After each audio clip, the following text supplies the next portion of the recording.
বন্ধুরা এখন কিন্তু আমরা এগিয়ে চলেছি একদম যে বোটিংটা, আমরা এবার বোটে করে ডিয়ার পার্কের দিকটায় যাচ্ছি। আর এইখান থেকে দেখুন ড্যামের পুরো এটা পাবেন, এটা হচ্ছে মানে বৃহত্তম মাটির বাঁধ, এই কংসাবতীর উপরে যে বাঁধটা।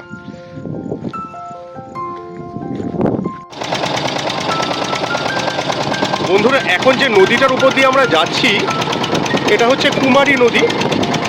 ডিয়ার পার্ক দেখতে যাচ্ছি, ডিয়ার পার্ক আর সোনার বাংলা পার্কটা দেখতে যাচ্ছি। আপনারা যদি এমনি নর্মাল বোটিং নাও করেন তাহলেও কিন্তু আপনাদের বোটে চড়া হবে যদি আপনারা এই দুটো সাইট সিন করেন আর কি। এবং এই নদীর মাঝখানে মাঝখানে অনেকগুলো দ্বীপও রয়েছে দেখতে পাচ্ছেন, যেমন